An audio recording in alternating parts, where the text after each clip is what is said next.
Bueno, así que empecemos. Carlitos, tomate unos 10 minutos, lo que necesites para explicarnos un poco cómo ves la economía internacional y por qué caminos va a andar en impacto sobre la Argentina. Bueno, no, yo voy a tratar de diferenciar, porque siempre se habla de la crisis internacional, ¿en qué se diferencia esta de la de 2008? Porque esta es una nueva crisis. ¿En qué se diferencia de la de 2001? Miren, lo que hay permanentemente en la crisis internacional del conjunto del sistema es una cuestión de que las empresas, a medida que crecen y se expanden, necesitan mayor mercado. Pero ¿qué pasa? El problema es que con las ganancias se suelen sobreacumular, es decir, generar un capital que no tiene a la larga salida a través de un aumento igual que el de las ventas, porque las ventas está contenido por una demanda contenida porque el salario no crece en la misma medida. Esta es lo general de la crisis, de las crisis en el sistema capitalista. Pero ahora tenemos un problema nuevo, relativamente nuevo. El problema nuevo es que no todas las empresas son iguales. Entonces tenemos empresas comunes, digamos, y empresas tecnológicas. En 2001, la crisis fue porque las empresas tecnológicas habían crecido tanto que se vinieron abajo en la bolsa. Entonces fue la crisis tecnológica de 2001 y afectó, digamos, a que durante unos años ese sector quedó restringido en su crecimiento y después se recompuso y siguió. Bueno, en 2008, en cambio, tenemos tres tipos de empresas que ya estaban antes, pero las que hicieron crisis fueron estas terceras. Digamos, tenemos empresas comunes que venden muebles, comida, cualquier cosa. Empresas tecnológicas de última tecnología. Estas son las que estuvieron en crisis en 2001. Y en 2008 tuvimos las empresas financieras, los bancos, que fue lo que entraron en crisis. Es decir, acá no entraron en crisis ni las tecnológicas ni las comunes. Entraron en crisis los bancos. ¿Y por qué? Porque como las empresas no podían resolver el problema de la demanda, en vez de vender se endeudaban. Y entonces el negocio de prestar se hizo muy rentable. Pero no solo se hizo muy rentable, se empezó a prestar más de lo que podían. Y entonces, ¿qué pasaba? La empresa no pagaba, el banco quebraba, como le pasó a Lehman, y entonces el gobierno tuvo que venir atrás y poner, digamos, darle guita para que la empresa pudiera salir de eso. Eso fue lo que hizo Estados Unidos, financiar permanentemente la crisis, que hoy se generalizó a todo el mundo. Hoy nadie sale de la crisis si no financia a través del Estado y el Estado se endeuda. Estados Unidos es el país más endeudado del mundo. ¿Por qué? Porque también tiene un PBI digamos, una deuda que es del 100% sobre el PBI. ¿Por qué? Porque financió a los bancos, porque los bancos, si no, quebraban todos. Cuando no financió, quebró Lehman. Entonces empezó a financiar y no quebró nadie más. Pero el déficit financiero de Estados Unidos está creciendo. Entonces, el problema es el siguiente. Es cierto que hay una diferencia entre las empresas comunes y las tecnológicas, porque las tecnológicas son las que están en la punta, las que venden la nueva tecnología. Y la empresa tiene dos caminos para salir de un freno en las ventas o de una crisis. Y es mejorar la tecnología, mejorar el capital, poner un capital de última, digamos, o pedir crédito. Entonces, la empresa que no puede mejorar por mejorar su tecnología, pedía crédito. Pero ahora piden todas. Entonces la crisis es financiera. No sé si está claro. La diferencia es que en 2008 fue una crisis tecnológica. En 2001. En 2008 fue una crisis financiera. Y ahora se está repitiendo, pero de una manera mucho más descomunal. Y la salida, ¿por qué la salida es la deuda? Es lógico, porque si yo soy una empresa común, no puedo vender todo lo que tengo que vender y tengo que cambiar la tecnología, me tengo que endeudar. Pero además, si las empresas de alta tecnología se valorizaron en la bolsa muchísimo y la valorización bursátil es muy alta, tienen que mantener esa valorización, porque si no se les viene abajo. Y para eso también se endeudan. Entonces, el nivel de deuda o de crédito que se necesita para mantener esto es descomunal. Pero hay otra cosa. Al final de la Segunda Guerra Mundial, esta economía se organizó en todo el mundo dirigida por Estados Unidos y financiada por Estados Unidos. Pero en 1971, la guerra terminó en el 45, en 1971, Estados Unidos ya no tenía, digamos, no podía tener en las reservas de la Reserva Federal, las reservas en oro, no podían ser suficientes como para sostener el crédito. Y no es menos que nunca eso. Pero esto llevó a un instrumento financiero que se generalizó, los derivados. ¿Qué es esto? Esto quiere decir que si nosotros tenemos una deuda que crece y crece y crece, el que presta necesita respaldo. Y antes el respaldo del Banco Central era el oro, pero ahora son paquetes que tienen todos los bancos, no ya el Banco Central sí de oro o de divisas, pero el banco común, el respaldo que tiene es un paquete de derivados. ¿Y qué es un derivado? Bueno, es otro instrumento financiero derivado de un instrumento financiero que ya existía.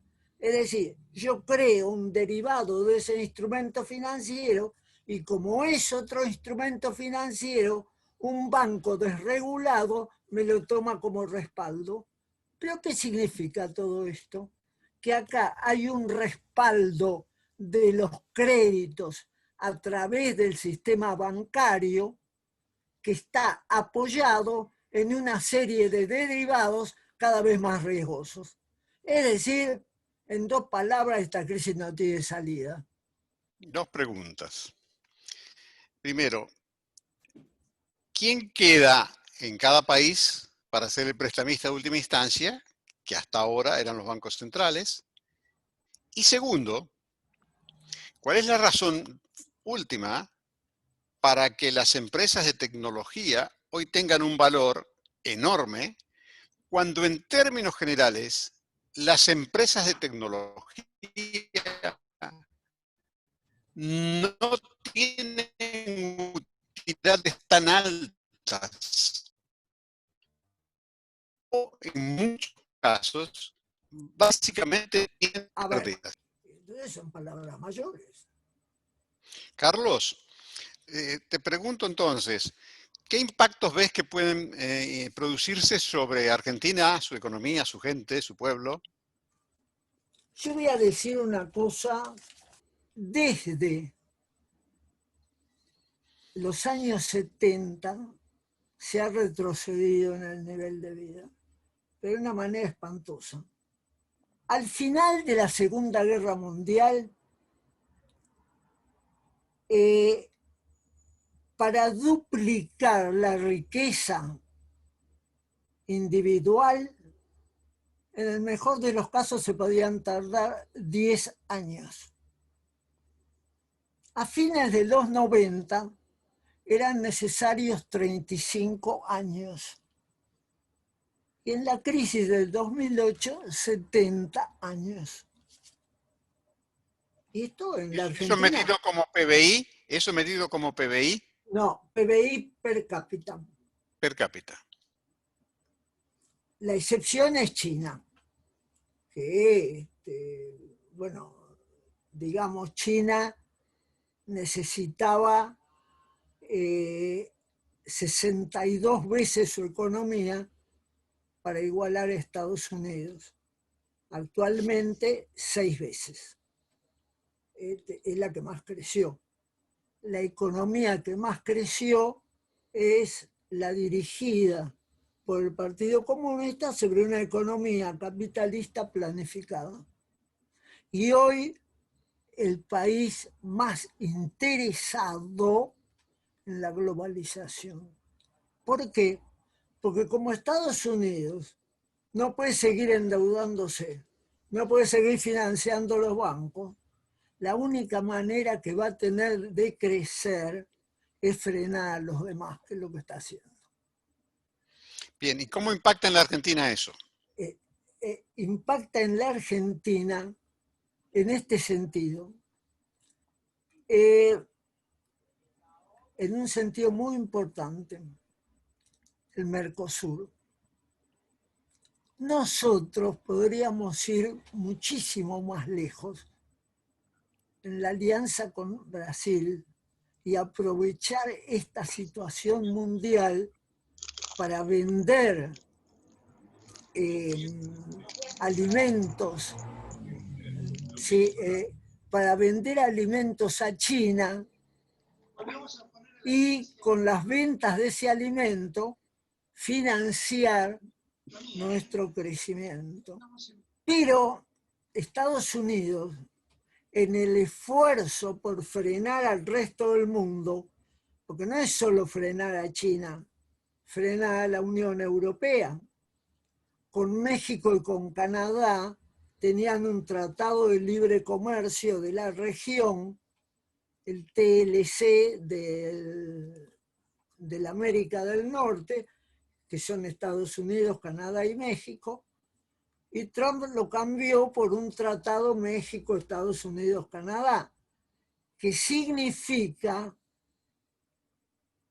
ingresar estructuralmente a México y a Canadá a la economía de Estados Unidos. Y esto, para hacer fuerte Estados Unidos frente a China y frente a Europa, tiene que hacer lo mismo con toda América, el patio trasero.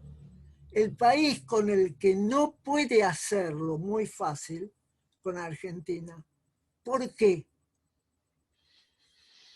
políticamente por el peronismo. Y fuera del peronismo, porque el antiperonismo en la Argentina, cada vez que la industria crecía, la frenaba. Entonces México, con una industria sustitutiva, hoy tiene una industria capaz de integrarse a la de Estados Unidos. Brasil, con una industria sustitutiva, hoy tiene una industria mejor que la Argentina, capaz de integrarse a los Estados Unidos. Nosotros no tenemos una industria capaz de integrarnos a Estados Unidos. ¿Y entonces? Entonces, esto plantea, por eso la cosa dual que yo decía, que en un mundo que se está globalizando y en el que tenemos que tener en cuenta cuál es el sector competitivo, el peronismo va a tener que resucitar como sector competitivo al campo. Y eso es lo que está pasando, porque el mismo campo, el agro, se está dando cuenta y ha presentado un proyecto de exportación para el agro y la agroindustria. Y en este conjunto y respaldado por lo que podamos exportar, tenemos que hacer crecer las pymes, pero, ojo, mejorando el mercado interno, pero buscando por donde sea poder exportar. Y el gran problema, que es el respaldo para el crédito y el banco, no lo podemos buscar nosotros. Eso vendrá de la respuesta que dé Estados Unidos o la que dé China. Esto está ahí a la expectativa. Nosotros hoy ya, nuestro primer socio comercial es China. Hoy ya el primer socio comercial de la Argentina es China. Lo desplazó a Brasil. Con todo, digamos, esto ha roto el Mercosur. Esto está rompiendo, de hecho, el Mercosur. Entonces tenemos dos caminos. O nos vamos a tener que integrar más comercialmente con China, o Brasil cambia de política y reconstruimos el Mercosur. Dentro de estas opciones, ahí nos vamos a tener que mover. Bueno. Perdón, una cosa quiero agregar. Sí. Lo mejor para nosotros sería que Brasil cambiara de política y reconstruir el Mercosur, porque es lo inmejorable. Pero Trump va a tratar de impedirlo por todos los medios. Eso es lo que yo adelanto. Está clarísimo. Horacio Robelli, ¿querés hacer 5 minutos de exposición sobre cómo estás viendo la Argentina hoy? Bueno, después de la clase magistral del profesor Carlos Ávalos, mucho más para agregar no tengo. O sea, estoy totalmente de acuerdo con la descripción que hizo Carlos, no solamente del espectro internacional, sino del impacto que tiene sobre nuestro país. Rápidamente, el Fondo Monetario Internacional jugó intencionalmente porque, como es acreedor nuestro, pretendía que nosotros tengamos una resolución favorable, como hoy, y después lo va a desarrollar Mario Burkún, hoy lo expresó el ministro Guzmán, con los bonistas, con la deuda privada, con la deuda externa en jurisdicción extranjera y en jurisdicción nacional. Eso se consiguió, realmente es loable lo que hizo el equipo de Martín Guzmán, pero hay un momento en que Diego Astorre, el secretario de Finanzas, tiene que renovar el swap con China. Y lo que dice Carlos, tiene que renovar el swap con China y le dice por qué estaba la supervisión del Fondo Monetario Internacional. Y ahí los chinos le dijeron que nosotros no la pusimos, la puso Nicolás Duhovne. Cuando firmaron Nicolás Duhovne y Adolfo Sturzenegger por la Argentina, ellos nos impusieron esta cláusula que tenía que ser supervisado por el Fondo Monetario Internacional. La Argentina, como país soberano, lo sacó. Fue la gota que faltaba para que rayara el vaso. ¿Por qué? Porque Estados Unidos se bancó que la Argentina siguiera reconociendo a Maduro, que no reconociera a Añez, que se fuera del Grupo Lima, se bancó todo eso. Lo que no se bancó es cuando con China, como bien expresó Carlos, es el principal contendiente en el presente y en el futuro inmediato de ellos, que la Argentina hiciera acuerdo con China sin que el buchón, que es el auditor de Estados Unidos, que es el Fondo Monetario Internacional, lo vea. Esto a su vez fue aprovechado por un sector que está cada vez perdiendo más espacio en la Argentina, que es el caso, por ejemplo, de Clarín. Clarín, ustedes saben que la joya mimada de Clarín es Telecom y presiona sobre el 5G. Telecom dio una terrible pérdida el año pasado. Ellos, es más, no solamente dio una terrible pérdida, sino que vale la mitad de lo que valía en el 2019, vale la mitad de lo que valía en el 2018. Tasado al tipo de cambio que fija el Banco Central, promedio que fija el Banco Central, Telecom de Argentina vale en diciembre de 2019, antes de la pandemia, la mitad de lo que valía en el 2018. O sea, están perdiendo plata. Pusieron 6.000 millones de dólares ahí y valía 3.000. Entonces, Clarín está perdiendo plata, el gobierno no está siguiendo el 5G, y ahí aparece Claro, aparece Carlos Slim, aparece el acuerdo con la gente de Hugo Sigma, bueno, aparece todo un efecto distinto a lo que es Clarín acá. Inclusive la otra competidora de ellos, que es Telefónica, se va. Telefónica dijo, ya comunicó claramente que va a vender todo y que se va a ir. Techín, al que tiene terror es a China. Techín se bancó. Pablo Roca se bancó que le sacaran la visa cuando lo acusaron de corrupción por el caso Odebrecht de Brasil y por el caso de Venezuela. Se bancó todo eso y le sacaron la visa. Se banca todo ese manoseo que le hizo Estados Unidos, no lo metió preso porque la embajada no quiso, le tuvo que echar la culpa a Bennaza y a Zabaleta. Sin embargo, se alía de Estados Unidos porque lo que tiene terror es la competencia china, porque China vende los caños sin costura, el laminado de acero, China es el principal productor de acero del mundo, lo vende mucho más barato que lo que lo vende este chino. Y otro también que no la pasa bien, el Ledesma, la gente Arrieta, que son grandes explotadores el ingeniero azucarero de Ledesma, hoy tiene máxima capacidad. Hoy el Villa Libertador General San Martín, donde mayor caso de COVID hay por habitante en toda la Argentina, no han cuidado nunca le interesó la vida a los trabajadores, menos ahora. ¿Por qué no estos tres? Porque estos tres han hecho un polo de unión, son los tres grandes jugadores. Seguramente que si el Banco Central comunicara quiénes son los primeros 100 que compraron los 24.726 millones de dólares que compraron en la época de Macri, estos tres, los empleados de ellos y ellos están seguros, entre los 100. Eso seguro. Y aparte, porque todas las veces que hubo fuga de capitales, ellos fueron los principales promotores de la fuga de ese capital. En ese marco aparece lo que muy bien dice Carlos. Se reúne, hay una nueva reunión dentro de lo que era la mesa de enlace, separando la sociedad rural, o por lo menos los sectores más reaccionarios de la sociedad rural argentina, que se hacen llamar Consejo Agroindustrial Argentino, que bien lo explicó Carlos, que ellos ven la venta del acuerdo con China. Ahí está Urquía, está Aceitera General Dehesa, vos, Hugo, sos de ahí, sabés que crearon su propio ferrocarril, tiene un ferrocarril propio, que es el ferrocarril central argentino, tiene toda una infraestructura para explotar y venderle a China, con Brasil, sin Brasil, pero saben que si tienen la economía futura de ellos pasa por China.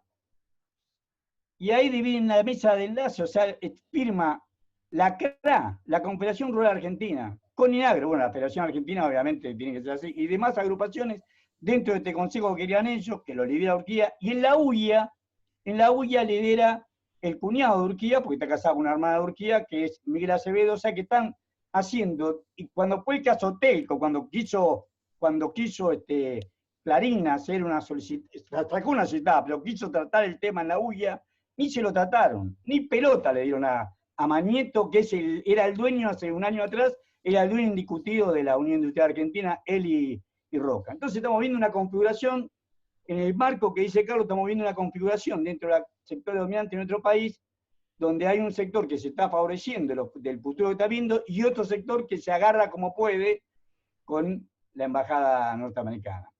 De ahí el acto del 17 de agosto. Te muteaste, Horacio. Te muteaste. Volvé.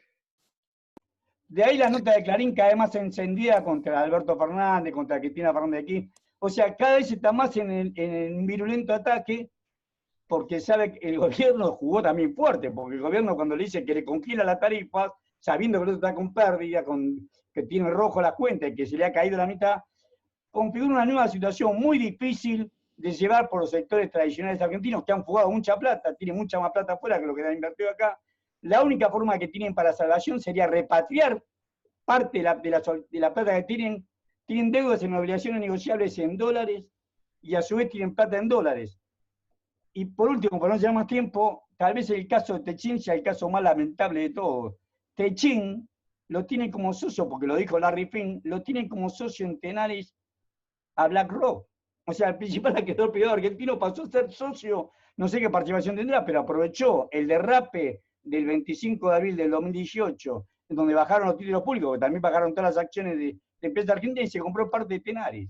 O sea que estamos en una configuración muy rápida, muy violenta y con una polarización entre los sectores que ven el futuro acercándose a China, con Brasil incluido o sin Brasil, eso lo tendría que definir mejor lo que conoce el tema internacional, Roberto Peletti, Carlos Ábalos, pero ven ese futuro y la embajada que se agarra de lo que alguna vez fue el centro dominante de la burguesía argentina, que era Manieto Roca. Bueno, eso rápidamente quería Sí, decir.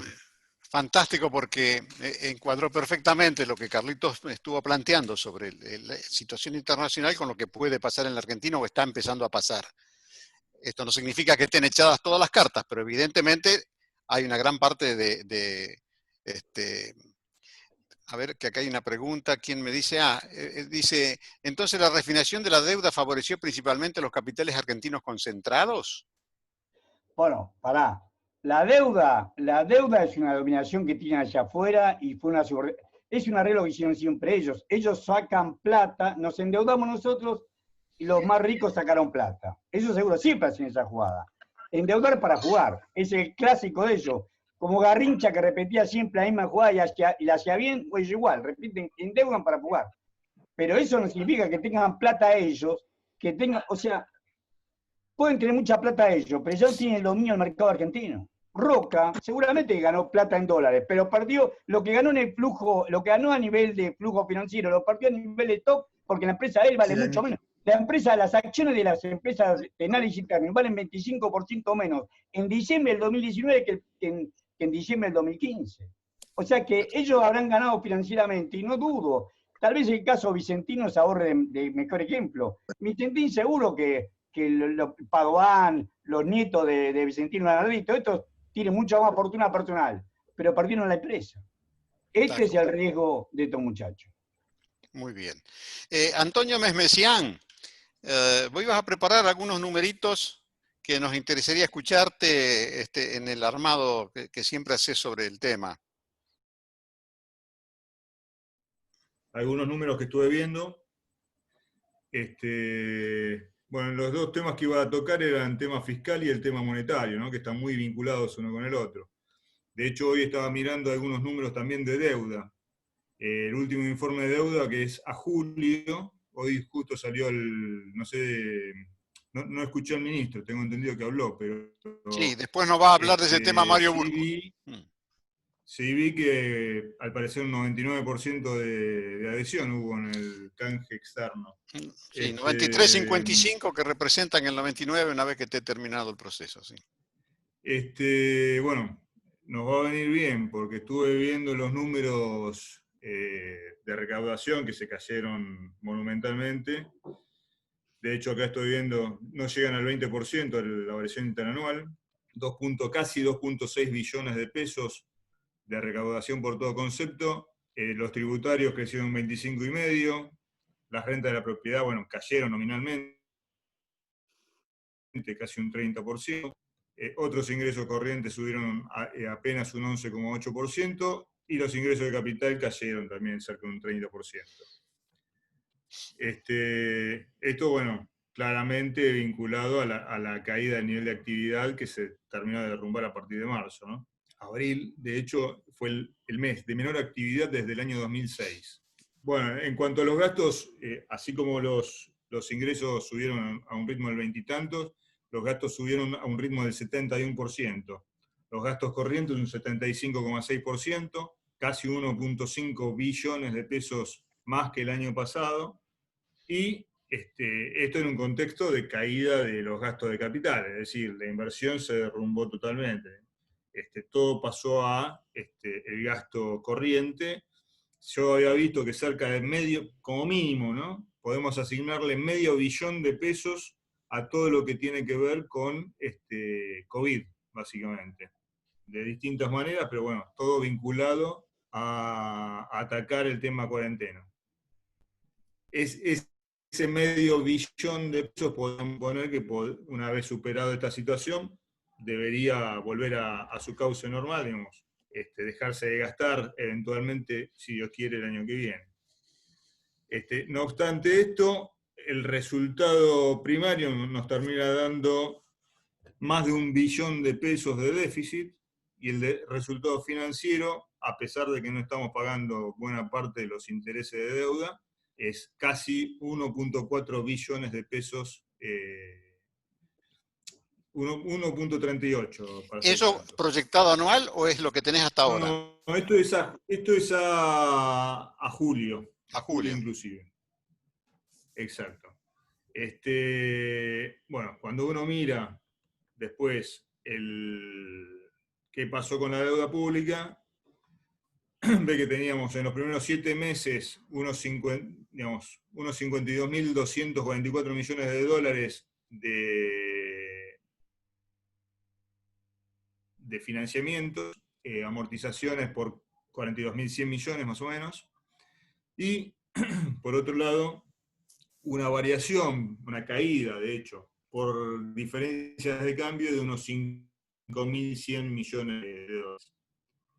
Cuando vemos quiénes fueron los principales financiadores, porque vemos que hay 52.000 millones de financiamiento y 42.000 millones de amortizaciones, menos 5.000 millones que cayeron por diferencia de cotización, siguen quedando cerca de unos 4.000 millones, 5.000 millones de dólares de expansión de la deuda, ¿no?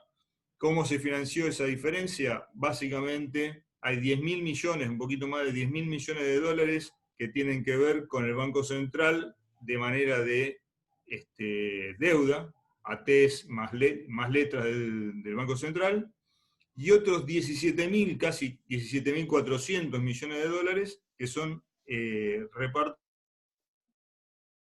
Se te de cortó. utilidades del Banco Central. Reparto de utilidades, ok. Exactamente. Más de 27.000 millones de dólares que vienen precisamente del Banco Central. Uno supondría, una vez arreglado el tema canje de deuda, al Banco Central de alguna manera se lo va a empezar a descomprimir un poquito, va a haber menos presión y se va a poder financiar, al menos en pesos, seguramente ajustables por cero o algo por el estilo,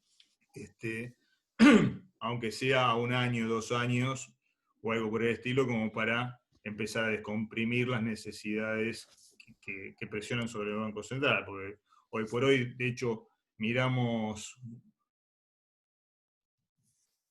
Se te típica corta un cosa que uno está acostumbrado, todos los pasivos monetarios, más los pasivos no monetarios, digamos, los que devengan intereses sobre las reservas globales del Banco Central, no reservas netas, porque si no, bueno, el número puede llegar a dar cualquier cosa, sobre las reservas globales del Banco Central, hay un tipo de cambio de conversión de unos 113 pesos, más o menos. Cuando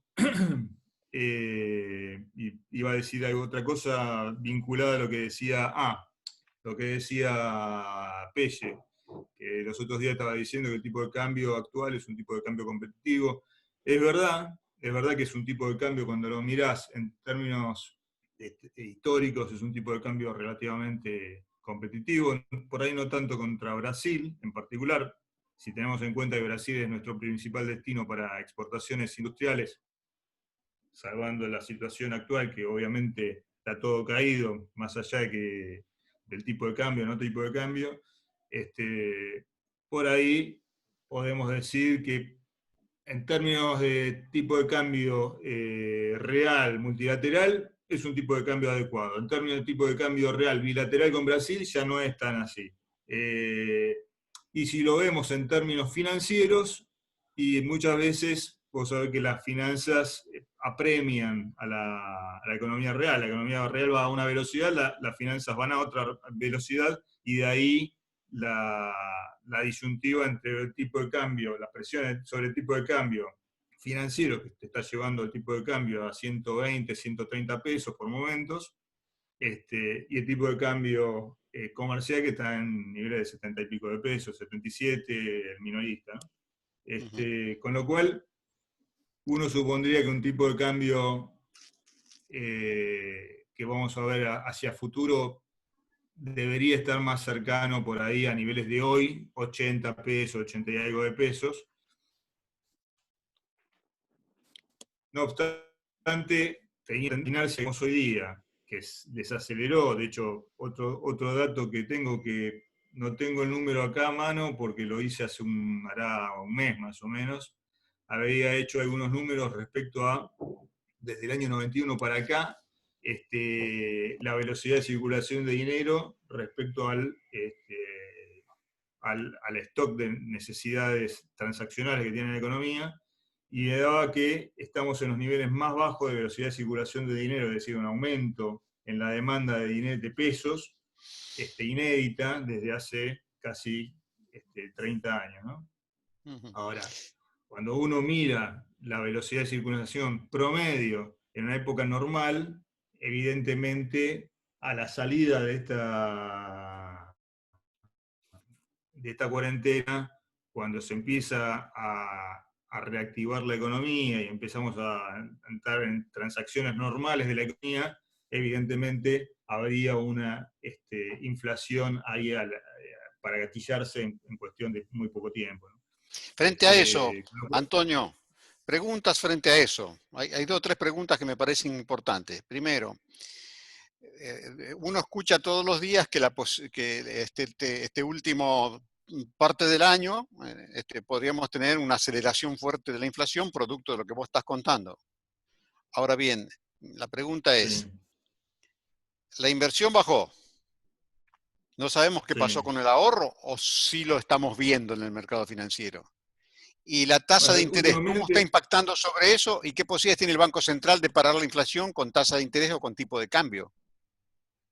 O controlando el cambio. Últimamente ha estado subiendo bastante todo lo que es depósito plazo fijo, ha subido mucho, estamos hablando de los depósitos en pesos con la tasa del 33%, han subido de manera importante, de hecho, bueno, todos los agregados monetarios han subido fuerte.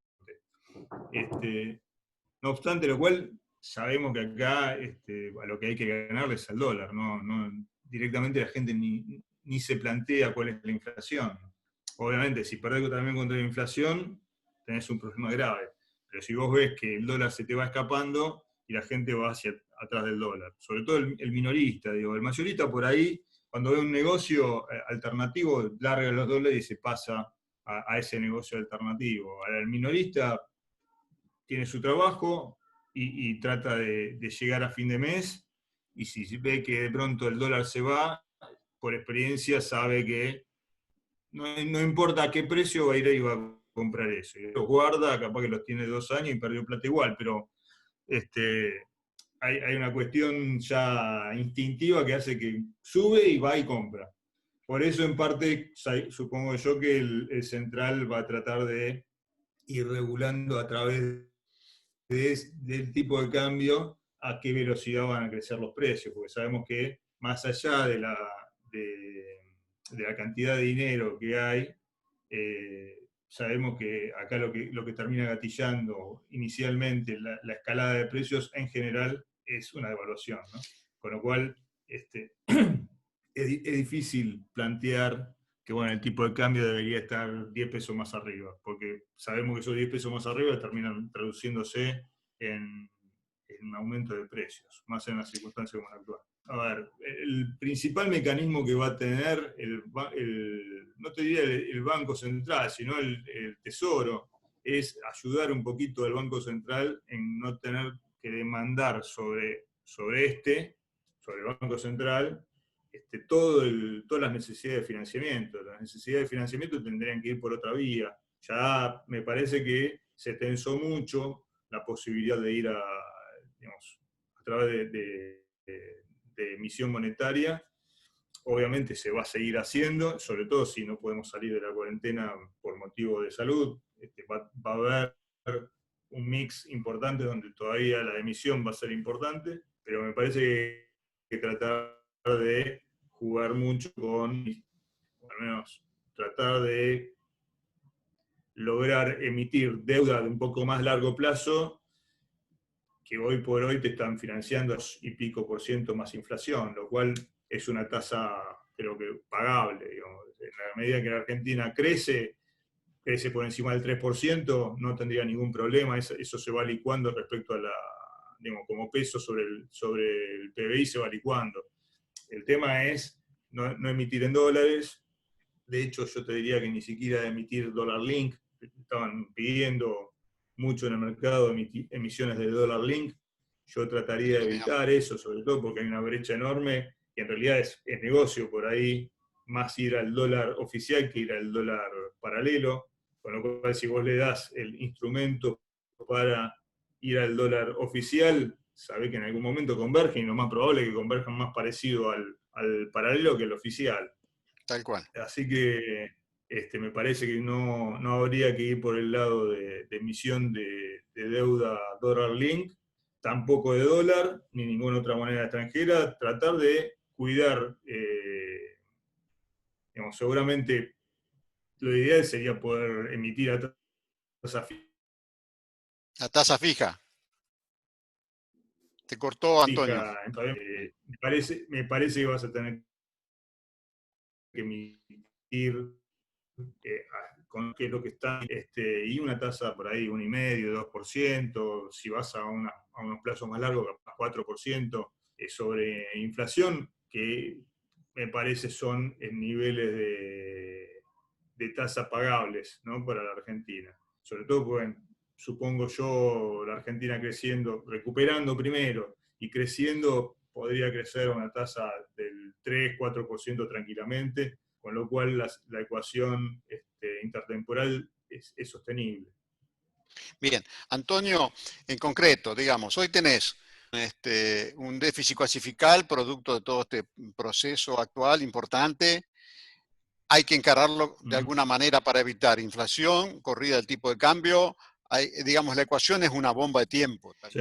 Vos estás dando una salida por el lado de qué. Estás diciendo, el tipo de cambio es el que te va a marcar la inflación, ¿verdad? ¿Cómo?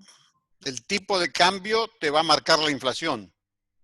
Y el tipo de cambio marca la inflación en general acá, y sabemos que por la cantidad de dinero que hay en la calle, ante una salida, si no empezás a chupar todo ese exceso de dinero, más que nada, pienso no con instrumentos del Banco Central, sino con instrumentos de más largo plazo del Tesoro Nacional, y vas a tener Es un decir que, saltito en la inflación, de cuánto, eso va a depender de cuánto pueda llegar es decir que, de cuánto pueda llegar a financiar a través del Tesoro, ¿no? ¿Qué?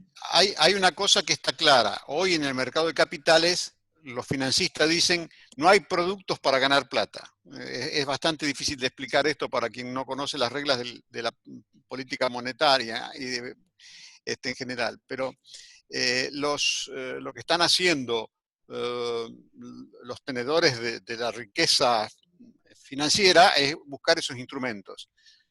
Si vos le das instrumentos en pesos que lo cubran de la inflación, hoy los que son inteligentes y miran hacia afuera van a tomar endeudamiento en pesos. Eso es mi impresión.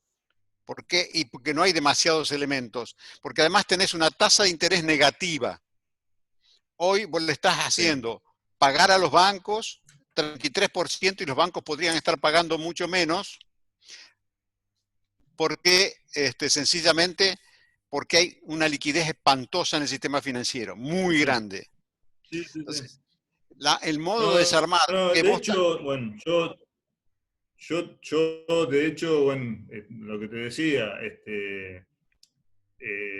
creo que lo ideal es ir a través de financiamiento con interés, digamos, con 2-3 puntitos más ser. Por ahí, si son bonos muy cortitos, capaz que hasta menos de 2-3 puntos. Y creo que eso es lo sostenible, ¿no?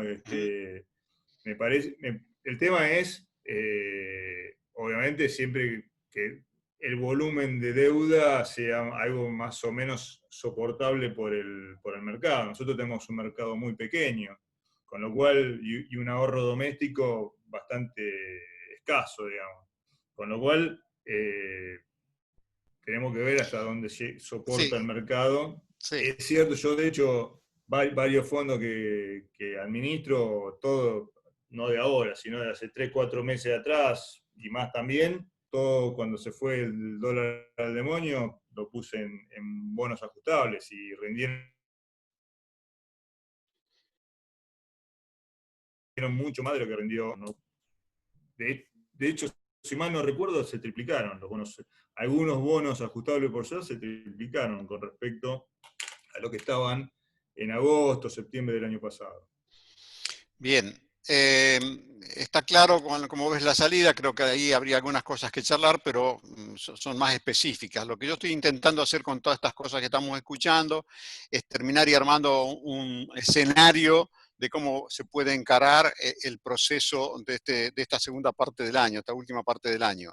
Ahora le voy a pedir a Martín. Sí. Ya te digo, hay que ir por el lado del financiamiento, ahí es donde está la... Sí, bueno, correcto. digo, hoy por hoy bajar el gasto es imposible. No, Digamos, al contrario, te va a seguir subiendo. El déficit va a seguir estando, hay que tratar de sostener esto como para que empiece a arrancar un poco la economía, que no depende realmente de la economía, de cuestiones económicas, sino que depende de cuestiones biológicas y de ver si logramos parar el virus. De hecho, estamos en una situación bastante complicada, a pesar de todos los recaudos que se tomaron. Estaban hoy a la mañana, estaba escuchando que estamos en sigue creciendo la cantidad de casos, con lo cual no está como para abrir alegremente la economía. Y en todo ese tiempo va a haber que financiarlo de alguna manera. Me parece que ahora que tenemos la posibilidad de, hemos despejado todo el aspecto de default y demás, que por ahí generaba temores, bueno, da lugar a que puedas financiarte, aunque sea en el mercado doméstico, y con estas especificaciones. Correcto, hoy lo dijo claramente el ministro en su alocución. Vamos a escuchar un rato ahora a Martín hablando del tema energético. Perfecto. ¿Se escucha ahí? Sí, perfecto, Martín. Bueno, buenas tardes, noches a todos. Voy a tratar de ser lo más breve posible, en todo caso después podemos hacer algunas preguntas. Una noticia con relación al tema energético que me parece muy importante, pues se vincula con lo que estamos hablando. La semana pasada cambió el secretario de Energía, pero más importante que eso fue que Energía pasó al Ministerio de Economía, pasó a depender de Guzmán. Ese es el dato, me parece aún más importante para tener en cuenta y se vincula mucho con lo que estamos hablando esta noche, que es mayormente sobre economía. Me parece que el gobierno finalmente toma nota, tarde, a mi gusto, de que del inmenso, gran efecto que la energía tiene sobre la economía, sobre la macroeconomía y sobre la producción, la economía real, por supuesto, también. Este efecto fue muy fuerte en el gobierno de Cristina y costó buena parte de los problemas del último tiempo, fue fuertísimo también en el gobierno de Macri y fue para algunos una de las variables fundamentales que provocaron la crisis de 2018. En estos días se estaba discutiendo un nuevo plan gas, que tiene que ver con subsidiar la producción de gas para evitar la amenaza de nuevas importaciones masivas que ya hubieran estado presentes para este año, para este invierno. La pandemia, por supuesto, bajó el consumo, ya volvemos a tener esa amenaza para 2021. Frente a esa amenaza, el gobierno decide poner en práctica un nuevo plan gas que implica subsidiar toda la producción de gas frente a la declinación que tiene la producción de nuestro gas convencional. voy a tratar de a ver si lo puedo poner en números muy sencillos. Si nosotros producimos alrededor de 100 millones de metros cúbicos día, tomen el número 100, se supone, que esa es una amenaza de las empresas no necesariamente comprobada, se supone que ese 100 declina a razón de unos 15 acumulativos por año. Es decir, que el año que viene tendríamos una producción de 85, al siguiente una de 70, y así sucesivamente. Entonces, si la producción local de gas natural no reemplaza todos los años ese 15 millones de metros cúbicos día que se pierden, eso implica volver a importar masivamente, como tuvimos que hacer en años anteriores. No sé si sigue estando el negro Peso A por ahí, pero él sabe muy bien que esos barcos se pagan cash antes de que salga en efectivo, con lo cual es un problema financiero enorme. El plan gas que se había puesto sobre la mesa, para muchos, incluyéndome, era un poco una réplica light del de Aranguren. Había una crítica muy fuerte en muchos sectores del peronismo sobre el plan gas que se había implementado, y creo que el gobierno toma debida nota, entiendo a partir de Guzmán, en muy buena hora, del efecto que podía tener nuevamente ese plan gas sobre la economía. ¿Por qué? Implicaba poner sobre la mesa 1.300 millones de dólares en subsidio aproximadamente, a partir del 2021, valores en dólares por 4 años, con lo que implica sostenerlos.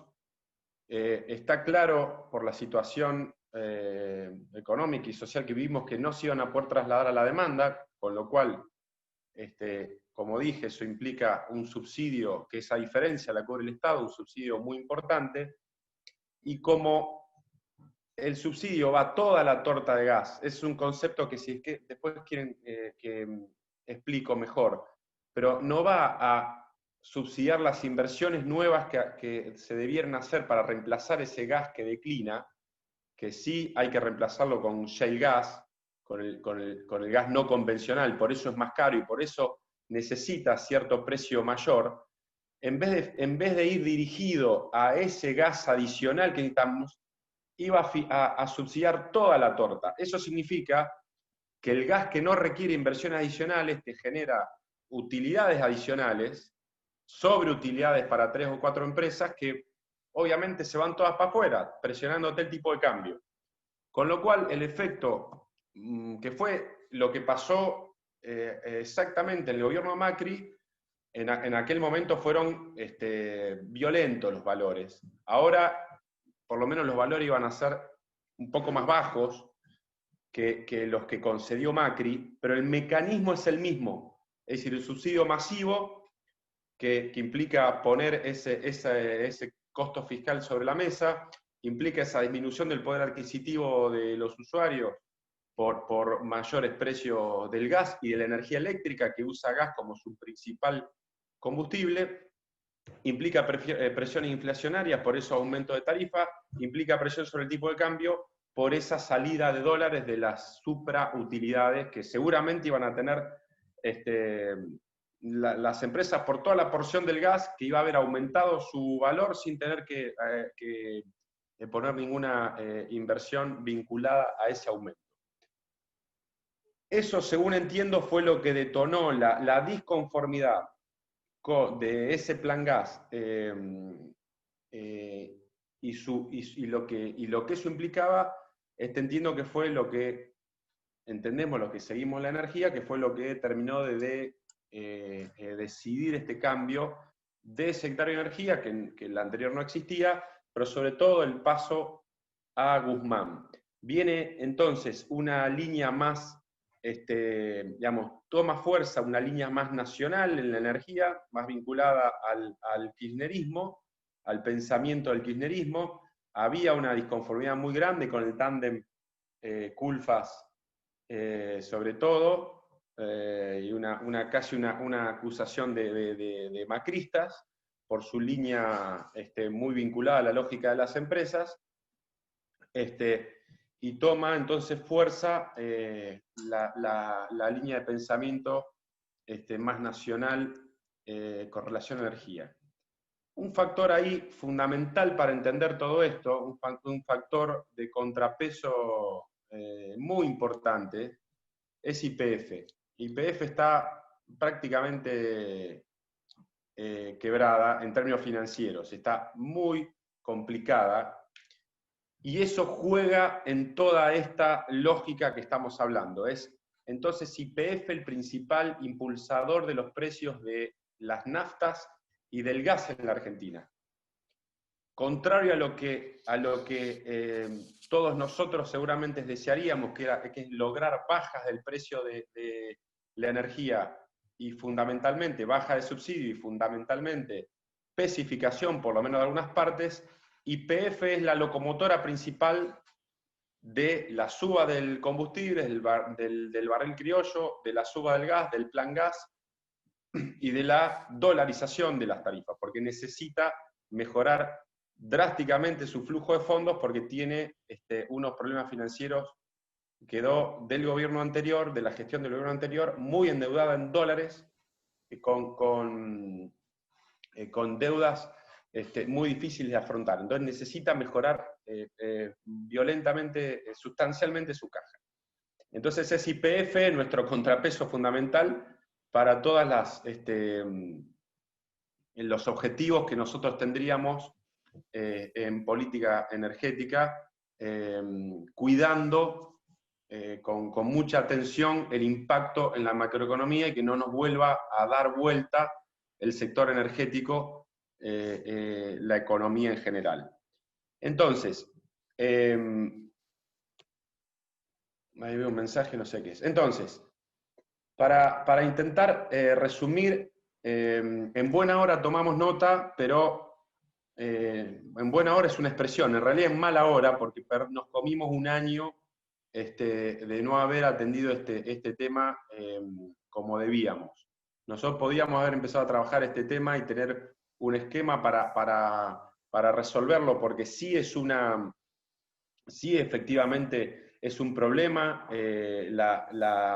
o un desafío, la necesidad de tener un flujo constante de inversión, sobre todo hacia la producción de gas natural, para no tener que volver a importar masivamente, y del otro lado tenemos un precio de la energía que aún congelado todavía queda muy alto para muchos sectores, y todavía, o no todavía, se va incrementando el problema de que sigue siendo un sector altamente subsidiado, con todo lo que acaban de hablar Horacio, Antonio, etcétera, de cómo están las cuentas fiscales.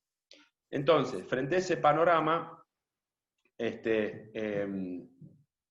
habiendo perdido un año para abordar este problema, lo vamos a empezar a hacer ahora, recién espero, a pensar una política de fondo para abordar este problema de manera sustentable. Nos encontramos frente a ese enorme desafío.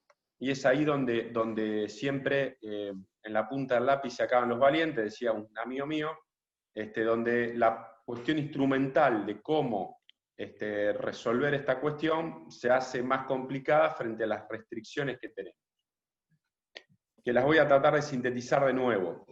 Entonces tenemos YPF muy complicado, con necesidad de incrementar su caja y sus flujos en dólares, la necesidad de volcar una inversión permanente hacia la producción de gas para que no tengamos que volver a recurrir a la importación. Tenemos por supuesto, las restricciones fiscales que dijimos. Tenemos una población muy castigada, a la que definitivamente no podemos volcarle aumentos de tarifa, y a la que, por contrario, muchos sectores tenemos que lograr bajarlas o promocionarlas, incluso resolviendo cuestiones de deudas que tienen muchos usuarios, muchas pymes, que todavía no se han abordado. Frente a ese panorama, entonces, tenemos el enorme desafío de lograr inversiones importantes y constantes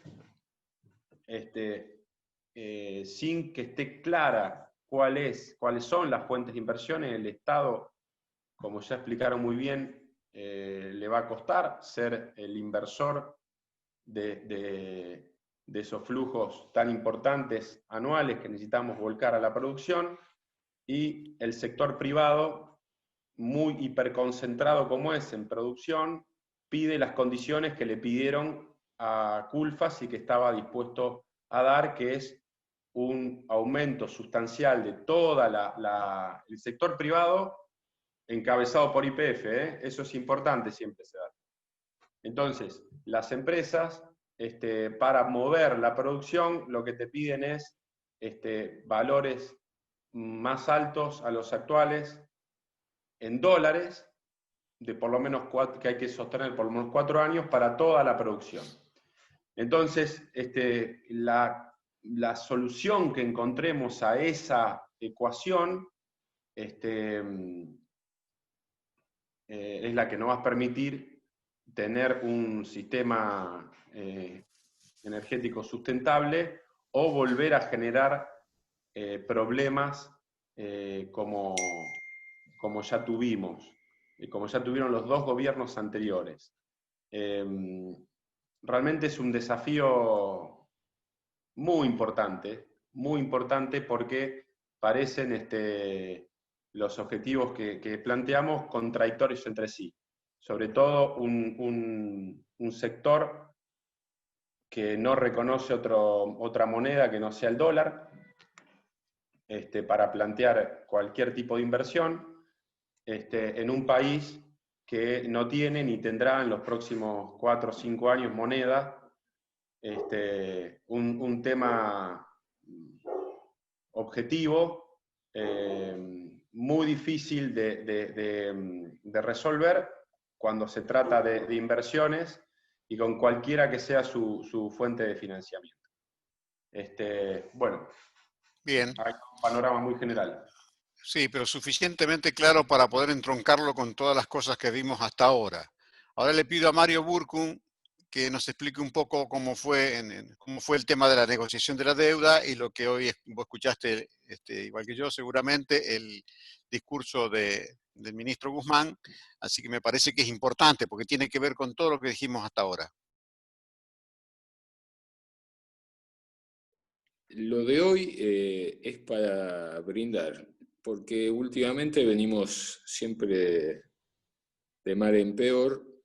Creo que han conseguido un logro, Guzmán y Alberto Fernández sobre todo, porque sostuvo la negociación, se la bancó porque le han dicho de todo a este gobierno desde afuera y creo que algunos compañeros nuestros desde adentro también. Hoy leía algunas cosas que decían burlándose de Massa. Yo nunca tuve, no es de mi cariño, pero digamos que todos han participado, todos no, pero mucha gente ha participado en ayudar a Guzmán para llegar a buen término esta negociación.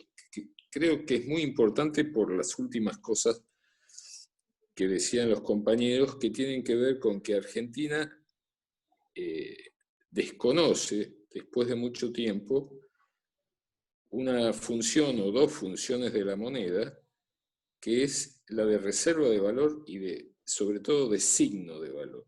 En Argentina, el dólar es el valor. No hay moneda nacional, no hay forma de valorizar la moneda nacional. Aunque tenga el Banco Central un equipo de primera que sepa manejar el día a día, la mesa de dinero, la coyuntura, frente a la economía internacional y a las modificaciones que hay, no tenemos reserva de valor. El hecho de que Guzmán haya conseguido este grado de adhesión a la refinanciación con los privados y que recién ahora va a encarar al Fondo Monetario, lo cual es una estrategia absolutamente distinta, y hasta escondiendo las medidas, porque da a entender que está todo bien, pero nunca se sabe si las medidas son un ajuste anticipado al Fondo Monetario o son un ajuste posterior que se va a hacer con el Fondo Monetario. Más allá también a los apoyos de Francisco, de la Iglesia, de la nueva directora búlgara del Fondo Monetario, que sabe de lo que son los pobres. Más allá de todo esa retórica, me parece muy importante la baja que se consiguió de la tasa de interés, la modificación de las pautas de pago de acá a 3 años, y a posteriori también una dilación que permite el repago, que es lo que se buscaba. Y permite también un fortalecimiento en los conocimientos de los vínculos en Washington, que no son fáciles, que no son, yo no tengo experiencia ahí, pero lo que han conseguido a través de la ayuda de los mexicanos, de la ayuda de algunos académicos como Stiglitz, de las posibilidades con esta culpabilización del Fondo Monetario por el negocio espurio que hicieron con Dujovne. Todo eso creo que es un logro que hay que apoyar.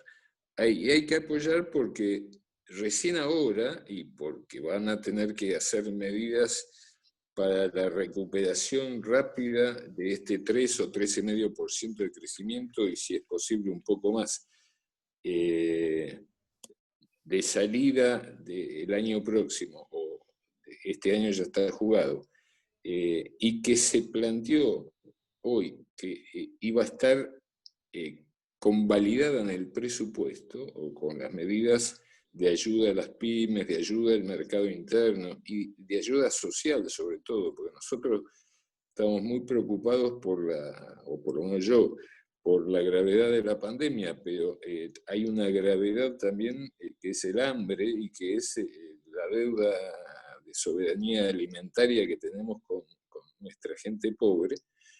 Me parece que ahí está bien encarado. Me gustó Alberto Fernández, me gustó la participación de Guzmán, le dio valor como ministro, y creo que esto que está planteando Martín, que van agregando funciones a esa conducción, llamémoslo así, es muy importante, sobre todo en un gobierno peronista y con los significados que sabemos que nosotros y el resto de los compañeros tienen, de que nos podemos tragar un montón de sapos, pero en cualquier momento se puede armar un despiole infernal. Creo que me tiro un poquito más con respecto a la descripción que hicieron los compañeros, muy, muy cortito, sobre todo al conflicto a nivel internacional de salida de la crisis. Hay una guerra que Estados Unidos la lleva no solo a la tecnología, sino una guerra sobre todo en lo financiero, porque es su fuerte, y en lo militar.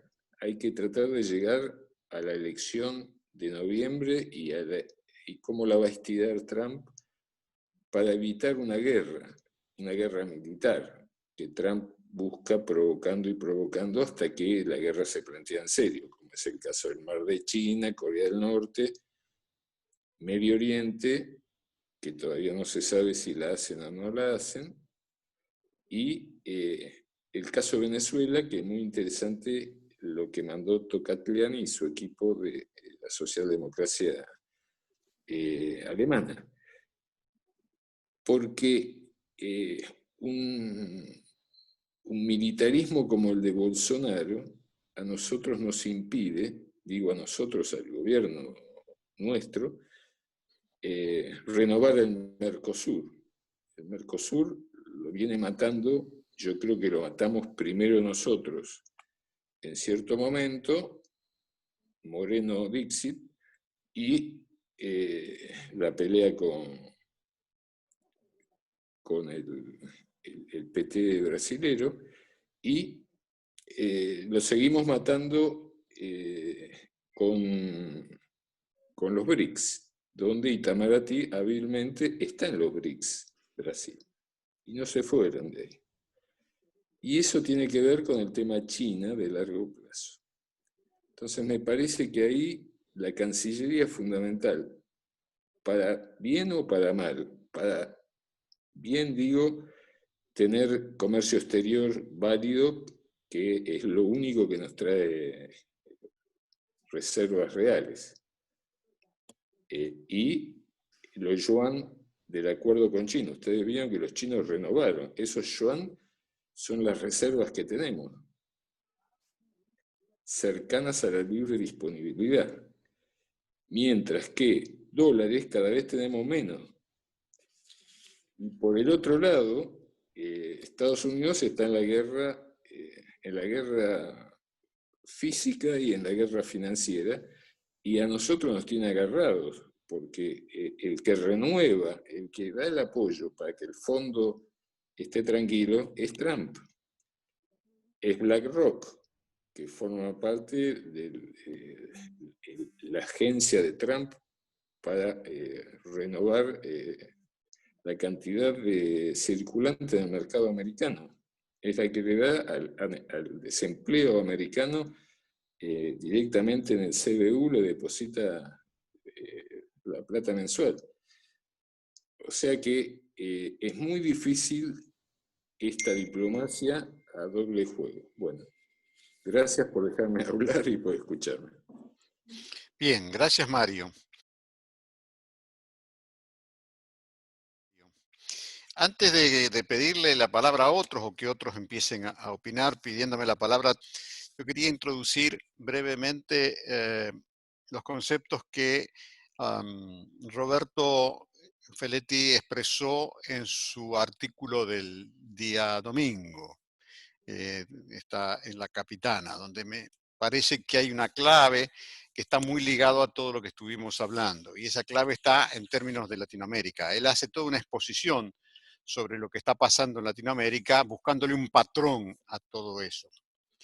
Y eso lo engarza, ese patrón lo engarza con los dichos de Duhalde. Me pareció una cosa políticamente muy inteligente, porque lo que dice en definitiva, que este modelo que tiene que Duhalde expresa, que es un gobierno de consenso nacional, en realidad es, si nosotros atamos lo que dijo Robel, lo que dijo todos los que dijeron, pero cuando Robelli habla de empresas, lo que este consenso nacional busca de parte de lo que en el fondo tira sobre la mesa con este posible golpe Duhalde, tiene que ver exactamente con el desplazamiento de los empresarios que están buscando por el lado histórico, comandados por Clarín Techín, ¿no?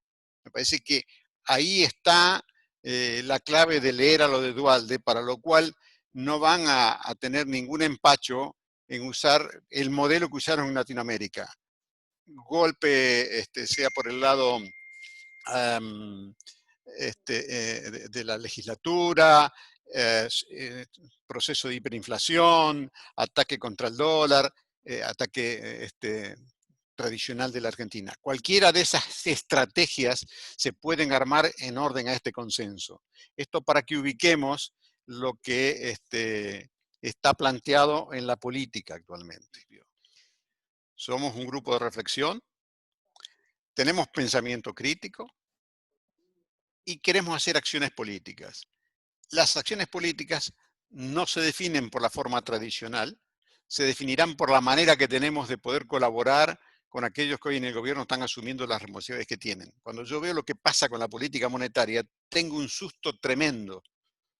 ¿Por qué? Y porque la veo, me toca de cerca, digamos, me toca el cuerpo. A mí la política monetaria, como impacta y de qué manera se te puede romper un país a partir de eso. Y cómo necesitas tener mucha precisión. Me pareció excelente lo que nos planteó como salida para este momento Antonio Mesmesián, cuando nos dice, la salida más adecuada para evitar el impacto que pueda tener la emisión monetaria que existe.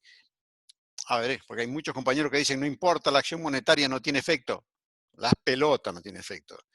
Hoy no tiene efecto, mañana no tendrá efecto, pasado mañana te arrastra.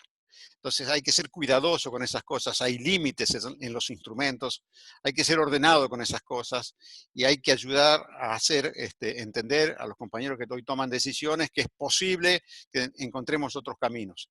El camino que marcó recién, hace un rato, Antonio Mesmesián me pareció muy bueno y ya lo insinuó en los últimos discursos el Chico Guzmán, nuestro ministro de Economía, cuando dijo, vamos a ver el mercado local, vamos a ver qué pasa con el peso, vamos a trabajar sobre el endeudamiento en pesos. Eso me parece más que interesante, sobre todo porque la combinación de tasas de interés activas por debajo de la inflación y tasas de interés pasivas que compensen un colchón razonable, pueden permitir ayudar a que la inflación se mida lo menos posible por el lado de una disparada del dólar, que es la que hay que evitar también. Y para eso también hay que ayudar a que el gobierno entienda que hay algunos instrumentos que se pueden utilizar y que yo tengo la sensación, mirando lo que hace el Banco Central, que están timoratos, que no ven claro cómo hacerlo. Esta sensación tengo yo, pero eso sería un tema técnico muy largo para explicar. Pero en términos generales me parece que ahí también hay aportes, ahí también hay acción política.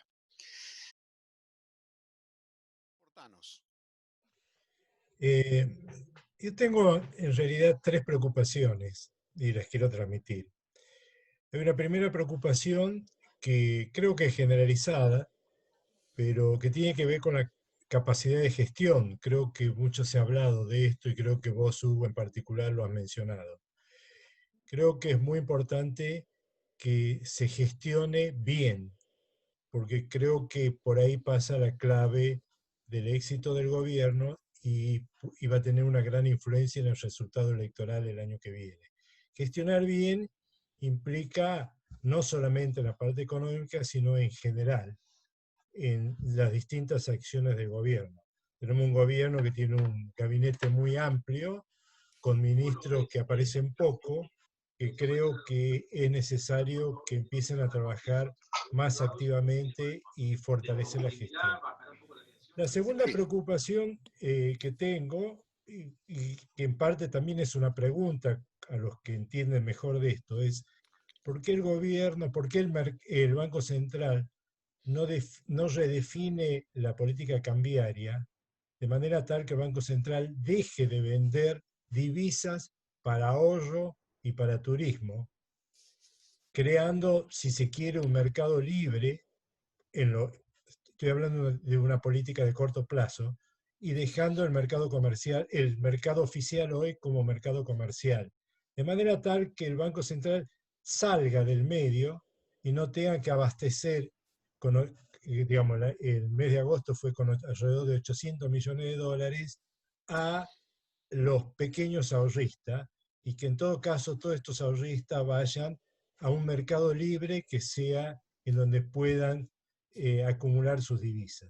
Creo que, digamos, esto es lo que en algún momento se llamó el mercado financiero, el mercado comercial, dividirlo en dos. Es un tema que me pregunto, ¿por qué no se hace esto? Y seguimos con un esquema de cepo y demás que viene de la época del macrismo, que hasta aquí no me parece que haya resuelto el problema cambiario. Y la tercera inquietud que tengo tiene que ver un poco con lo que planteó Hernán con respecto a lo que fue la destrucción de los ingenios o el cierre de los ingenios en época de Onganía, que generó que una gran cantidad de gente de Tucumán se viniera a Buenos Aires. Pero ese fenómeno está también asociado a otros fenómenos que han ocurrido, como ha sido la tecnificación del agro, en el caso de la cosecha de algodón, de las máquinas cosechadoras de algodón o las cosechadoras de la caña de azúcar, y otras cosas que han generado que el agro se haya tecnificado de tal manera que ha sido un gran expulsor de mano de obra. Y toda esa mano de obra se vino, o una buena parte de eso se vino a lo que es el AMBA.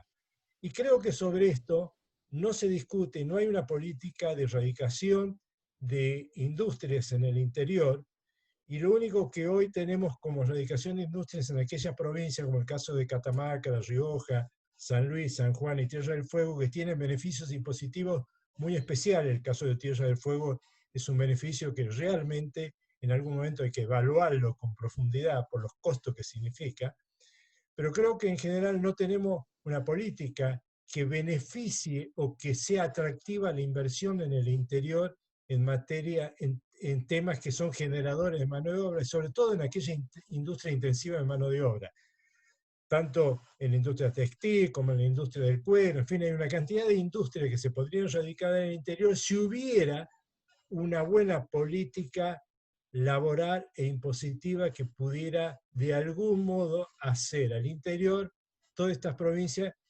tornarlas en provincias un poco más competitivas.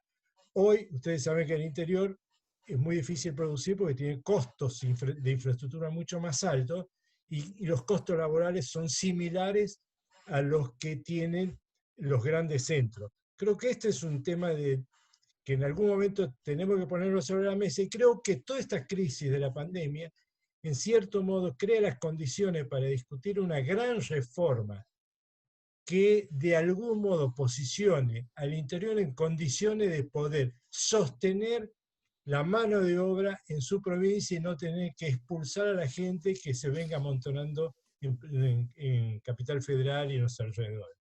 Bueno, disculpen, me excedí y demás, pero bueno, estas son mis preocupaciones, pero en función de lo que más se habló hoy, sí me gustaría que alguien me explicite o explique con más claridad por qué no podemos avanzar un sistema cambiario que permita reducir toda esta venta, digamos, que permita que el Banco Central salga de la venta de dólares para ahorro y para turismo. Bien, vamos a hacer una cosa de este tipo. Vos planteaste 3 temas. El primer tema planteaste lo de la capacidad de gestión. Yo creo que este gobierno va a necesitar encontrar en más compañeros esa capacidad de gestión porque existe. El peronismo tiene altísima capacidad de gestión del sector público. Con buena conducción política, hay cantidad de compañeros que pueden participar de eso. Para eso, no tengo dudas de eso. De eso para no eso tengo por eso yo planteé algunas cosas respecto del tema político que planteé antes. Me parece que tienen que abrir un poco más la mano, jugar un poco más la propia palabra que tienen de la amplitud. Me parece que desde ese punto de vista tienen que incorporar más gente. No necesariamente tienen que cambiar gabinetes. No es eso lo que se plantea. Lo que se plantea es, me parece que hay gente con mucha capacidad de gestión que hoy está mirando desde el balcón y que tiene que estar en el medio de los procesos, aunque sea simplemente ocupando un escritorio menor. Sobre el segundo tema, que es el del Banco Central y la política cambiaria, le pediría si está Antonio Mesmesián. ¿Estás? Antonio, no lo veo. ¿Puedo contestar yo, Hugo? ¿Me está contestando? Sí, porque no lo veo Antonio también, así que vos tenés los 2 temas, me gustaría que respondas, el de la política cambiaria y el de la... el desarraigo. El desarraigo. La política cambiaria, creo que hay una solución muy sencilla, que es cobrar el impuesto país que se introdujo con la emergencia. El impuesto país comienza en febrero de este año con la emergencia. Hay que llevarlo al 80%. En vez de decir el 30%, impuesto turismo, como quieran llamarlo, hay que llevarlo al 80%. De esa manera vos llevas el tipo de cambio oficial al tipo de cambio paralelo. El que quiera comprar dólares para ahorro, que lo pague igual que lo que está pagando el paralelo. En vez de pagarlo a 101 pesos, que sería los 77 más el 30% del impuesto país, con 80%, eso solo va a descomprimir la presión sobre el tipo de cambio y aparte van a ser recursos genuinos para el Estado. Segundo, segundo, vos tenés las resoluciones que hizo el gobierno de Macri, que ellos tienen siempre la visión que el dólar le pertenece al exportador. Vos tenés ahí 19.000 millones de dólares. Está sumado un compañero que es despachante de aduana hizo la suma entre las resoluciones y el valor FOB de las exportaciones. Y faltan 19.000 millones de dólares en el periodo que va de 2016 hasta el 2019, recordemos que por resoluciones de comercio exterior, primero le dio un año para hacer ingresar la divisa, después le dio 5 años, después 10 años y después le dio cine 10. Después las PASO, o sea, en septiembre del 2019, recién ahí, volvió al régimen anterior. Todo ese periodo que va desde marzo del 2016 hasta agosto del 2019, hay 19.000 millones de dólares que con una simple resolución, derogando la resolución que le había dado Macri, vos lo podés hacer ingresar al país. Obviamente hay de haber una presión muy fuerte con los exportadores, porque los que exportan son grandes grupos exportadores, está muy concentrada la exportación. El tercer camino es lo que estaban diciendo ustedes sobre la letra liquidez del Banco Central. ¿Cómo puede ser?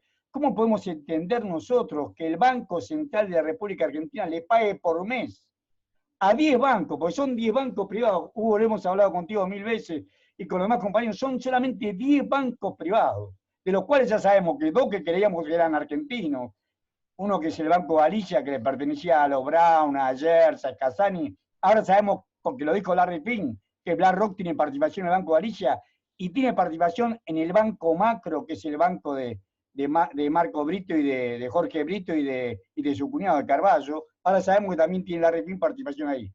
Más el Superbit, que es un banco pequeño, el Citi, el HSBC, el ICBC, que es el de los chinos, que ahí tiene su razón de ser, porque los chinos es el principal banco por volumen de depósito del mundo, 4 billones de dólares, es el mayor banco y acá tiene participación por el comercio exterior. Después, los bancos españoles, el Santander, que ahí también dijo Larry Fink que tenía participación, el Santander, el Bilbao Calla y el Banco Patagonia, que el 80% le pertenece al Banco Brasil, y el Banco Credico. Esos 10 bancos son los principales beneficiados de la LELIQ y se llevan por mes más de 60.000 millones de pesos, porque es una tasa del 36%, cada 7 días se acumula hacia un 42%, una tasa efectiva del 42% sobre más de 1.700.000 millones de pesos, que son la LELIQ, son 60.000 millones de pesos o 65.000 millones de pesos que se han llevado todos estos meses para no prestar.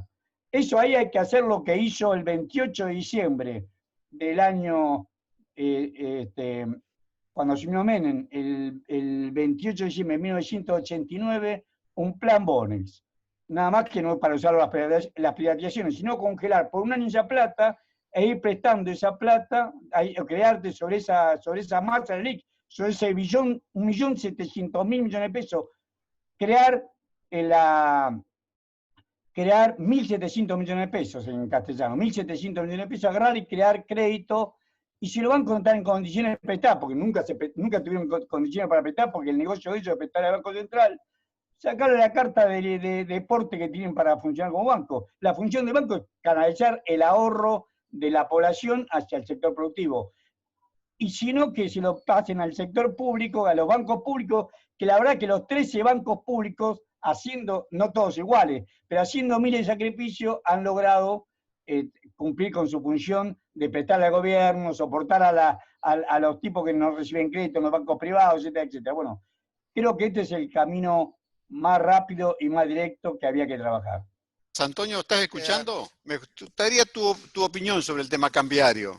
Para mí habría que dejar libre al dólar financiero, digamos, al dólar bolsa, y se arreglen entre privados, que directamente digamos, dejar de vender esos $200 al sector privado y que se arreglen entre privados, que haya un dólar financiero, si se quiere, que vaya por la bolsa, o que haya un dólar financiero directamente a 110, 120, lo que tenga que estar ahí.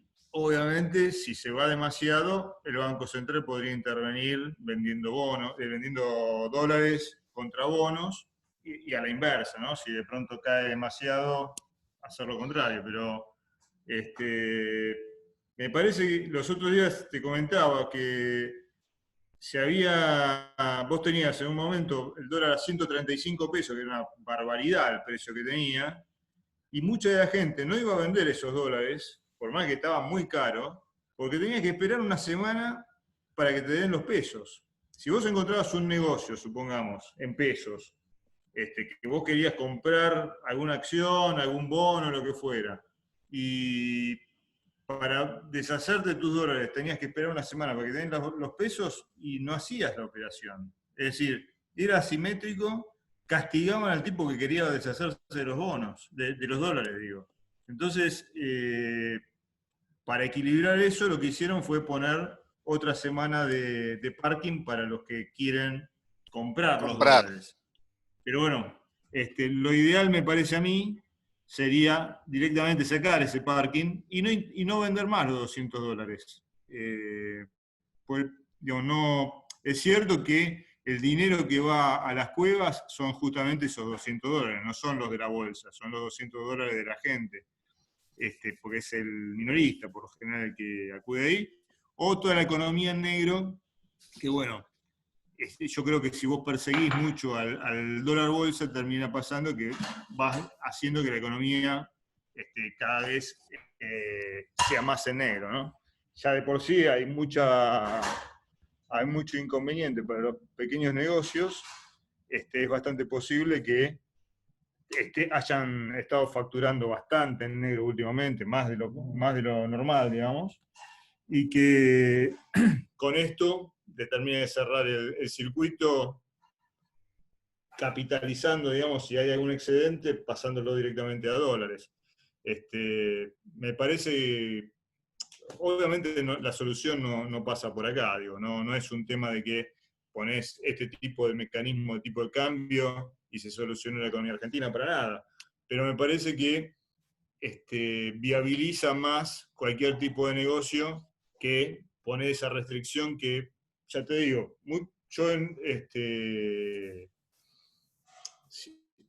a gente que viene a preguntarme, bueno, ¿qué hago? ¿Vendo los dólares? ¿No? Y la verdad que no sabe, porque no le puedo decir a qué tipo de cambio va a terminar teniendo los pesos, ¿entendés? Había gente que quería vender dólares y yo no le podía decir, mira, vendelos acá, vendé estos bonos, te compras estos bonos, vendés, y qué sé yo. Ya de por sí la gente común no entiende mucho de bonos y demás. Si encima no le puede decir a qué precio va a terminar teniendo, cuántos pesos va a terminar teniendo, y directamente se asusta. Entonces, me parece a mí, lo más adecuado sería tener un tipo de cambio libre, pero que se arreglen entre privados directamente, que no estén los dólares del Banco Central, que son los dólares de todos, yendo a ese agujero negro, en donde al final terminan yendo a financiar ya sea el dólar bolsa o terminan yendo a financiar el dólar de las cuevas. Me parece que iría más por ese lado y evitaríamos toda esa pérdida de dólares que está a razón de 700, 800 millones de dólares por mes, que es un montón de dinero para un país en donde prácticamente no tenemos un excedente, digamos, sí tenemos un excedente comercial, ahora a nivel cuenta corriente no tenemos ningún excedente. Y mucho menos cuando dentro de poco tiempo empecemos a pagar intereses de deuda otra vez. Bien. No hay mucha diferencia entre los planteos, digamos, son parte de instrumentos, pero está bueno escuchar a todo. La segunda parte, la tercera pregunta de Antonio, a CEF, tenía que ver con el sostenimiento del desarrollo industrial en el interior. Horacio Robelli ahora va a contestar seguramente ese tema. Yo solamente le agrego, yo lo veo muy fuerte al presidente hablando de ese tema. Incluso en la reunión del otro día con María Eugenia, ella lo planteó con toda claridad, en el sentido de decir, el presidente, el que lo convenció, esa idea del presidente de decir que la gente pueda tener su desarrollo local y su hábitat y en consecuencia su vivienda en el lugar donde nació. Digamos, que la gente se desarrolle allí donde nació. Sobre esa base, Horacio Robelli, ¿querés hacer un comentario breve? Lo que pasa es que ninguno de los que estamos acá desconocemos que el problema que tenemos, por ejemplo, en mi provincia, es la burguesía que se tiene. Si la burguesía en general es rapiñera y parasitaria, en mi provincia mucho más. Rocha Ferro es un delincuente, por ejemplo, es el principal ingenio que está en pie ahora, por no decir los tradicionales, los Terán, los Paz, los Pose. Colombo no me deja mentir, Antonio tampoco. Con esa gente no podés hacer absolutamente nada, porque han vivido toda su vida de la teta del Estado y han currado todo lo que han podido y han superexplotado a sus trabajadores. Si no hay una fuerte participación estatal, si no hay un Estado que participa ahí, que invierta ahí, y que permita que se radiquen capitales industriales y que se comience a industrializar, no hay salida. Es más, ¿cómo te puedo decir? Están viciados de años y años de hacer esta práctica prebendaria. El único camino que yo lo veo es que sea el Estado Nacional que se fortalezca y aparezca ahí, porque ni siquiera el Estado provincial, por lo menos en mi provincia, ni siquiera el Estado provincial. No quiero hablar de Catamarca, otra provincia, yo mejor la mitad, pero en mi provincia ni siquiera el Estado provincial. Tenés bandas policiales, en mi provincia no hay una sola mafia, porque ni en la época de Bussi, porque había como 5 o 6 mafias que se peleaban entre sí. Estaban los Garderitos, la Chanchales, siempre fue un desastre. Queroseno, fósforo, o que venga el Estado y que intervenga y que dé placer para que haya industria que se radiquen, como alguna vez pudo haber sido el caso de Escaña o alguna otra experiencia por el estilo. Y sobre todo, Tucumán es una tierra fértil. Puede producir, como está produciendo, soja, arándano, papa semilla, frutilla, caña de azúcar, limones. China puede ser un gran comprador de todo esto que estamos diciendo. Bien, ahí, Hernán Colombo, te escuchamos. Bueno, buenas, ¿cómo le va? Una charla extraordinaria, realmente, esclarecedora. Así que le agradezco a los compañeros los aportes que están haciendo. Yo siguiendo lo que dice Horacio, es verdad, es así. El interior fue formateado por la capital, por la City y por los piratas de siempre, ¿no? Eso es verdad, no es fácil. Yo, para darle un dato, en 3 años se acaban los 30 años de la ley de inversiones mineras. ¿Alguien escuchó el debate? ¿Entendés? Que eran los 30 años de estabilidad fiscal, ¿ustedes se acuerdan? Tal cual. Y estamos ahora metidos en inversiones mineras importantes, en litio, en toda la zona. Y un tema que no se debate, y de eso quiero hablar, no de la ley, sí, pero más que del debate. Cuando vos hablas, Hugo, de participar, ¿mediante qué? ¿Cómo? ¿Cuál es el instrumento? ¿Cuál es la forma? Yo estoy trabajando en consejos aquí, armando consejos permanentes. Ahora volví de nuevo porque el gobierno actual lo desactivó y ahora volvió de nuevo por una necesidad de que se armaba un despelote en la base. Pero la gente no tiene dónde participar, los compañeros. Existe un vaciamiento total político. Nosotros, mal que mal, yo no tengo idea, yo no tengo duda de la intencionalidad de todos nosotros, pero somos una élite. Que muchos de nosotros están conectados con las bases. Ahora, ¿cómo hacemos para que eso suba? ¿Cómo hacemos para conectar, movilizarlo al país? ¿Entendés? Si no hacemos, no hay garantía. Lo de la derecha, lo de arriba, el 30% están movilizados y bien conectados, por lo menos están conectados por intereses, ¿no? Entonces yo creo que el tema del Consejo planteado por el Gobierno Nacional, que no se lo ha hecho, no sé por qué, tiene que ser una herramienta fundamental para poder volcar lo que todo el mundo quiere volcar y ayudar a gobernar. Pero fundamentalmente, si vos haces participar a alguien, lo haces parte del proyecto. Y como dice Horacio, para cambiar este país tiene que haber un nuevo proyecto de país, y entre eso un proyecto de región y de provincia. No es posible que nosotros sigamos vendiendo huevos, pan y lechuga en la mina, ¿no? Los famosos proveedores mineros que son intermediarios de lo que pasa. Pero bueno, yo fundamentalmente quería decir que tenemos que construir una nueva forma de hacer político, una nueva forma de participar y de llegar a la esfera de gobierno para aplicar todo lo que estamos diciendo. Y nosotros estamos más jodidos el interior por lo que dice Horacio casualmente. Aquí hay una élite, es cultural el tema. Aquí en Catamarca hay 100 años de esto. Que les conviene más seguir como están. No es que no haya un proyecto, hay un proyecto neoconservador que se mantiene en el tiempo. Y esto el Estado Nacional lo tiene que saber. Esto que le explicábamos, el NOA a Néstor Kirchner. No valía hacer grandes inversiones si esto no se entendía. ¿Para qué eran esas inversiones? Si esto no bajaba, si no se conectaba el abajo con el arriba. Entonces, bueno, con esto nomás termino. Si no hay participación desde abajo, es imposible hacer un proyecto nuevo, ni de región, ni de provincia, y menos de país. Porque si no, terminamos siendo una élite, y bueno, las élites, vos sabés cómo termina. También hizo una... Esto no me... Sergio España, ¿querés expresarlo vos o lo leo de aquí? Lo que pusiste.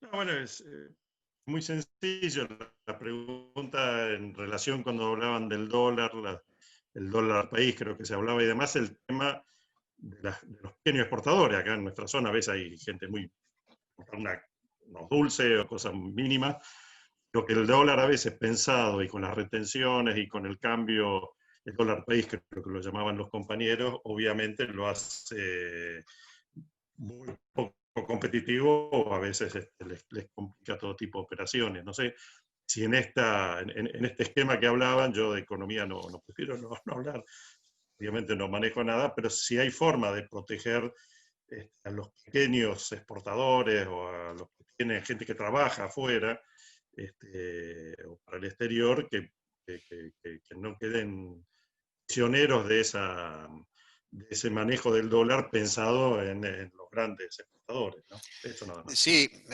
digamos, no solo es posible, sino que además hay muchísima experiencia sobre eso y muchísimas cagadas hechas sobre eso. ¿Por qué? Y porque por lo general no ha habido una política coherente, ni cambiaria ni exportadora.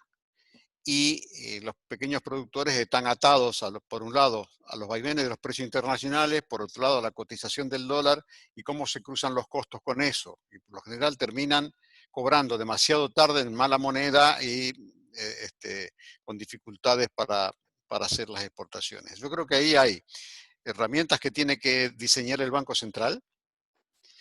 Ahí tiene que haber presencia de los bancos públicos, fundamentalmente de los bancos públicos, y ahí tiene que haber un ordenamiento que permita que los exportadores cobren inmediatamente que hacen su envío al exterior, para lo cual no hace falta demasiado desde el punto de vista del esfuerzo fiscal que hay que hacer. Te diré que no hace falta esfuerzo fiscal. Lo que hay que hacer es sostenerle los precios y sí esfuerzo fiscal cuando los precios internacionales se le caigan. Y los precios internacionales suelen tener vaivenes, sobre todo en las pequeñas producciones alimentarias, porque de golpe aparece una superproducción de un fruto sobre el cual se hace el dulce en alguno de los productores internacionales, te tira abajo el precio y te deja fuera de competencia. Esos son los casos donde tiene que participar el Estado garantizando la sostenibilidad de ese hecho exportador. Me parece que ahí hay herramientas que no son difíciles, hace falta una muy buena Secretaría de Comercio Exterior, en la Cancillería o en producción, donde haga falta, y buena norma del Banco Central. El Banco Central es muy lerdo para esas cosas. Tiene una burocracia demasiado atada a las boludeces históricas de la cual está conformado el modelo del Banco Central. Pero me parece que es una cosa posible, absolutamente posible, de bajo costo y de alto rendimiento interno. Es parte de la tercera pregunta de Antonio antes, cuando decía qué hacemos con la gente para que se quede. Y una de las maneras que la gente se quede es que tenga un buen trabajo armado desde ahí, aunque sea un microemprendimiento el tema. Después está el otro tema que son las escalas. Es muy difícil exportar desde pocas escalas, hay que lograr escalas. Con lo cual las economías regionales tienen que profundizar su especialización, mejorarla con tecnología, para lo cual van a necesitar apoyo, ahí sí hace falta apoyo, y con todo eso me parece que es posible tener respuesta. No es tan complicado eso y tenemos experiencia para eso. Hay que hacer funcionar los canales adecuados.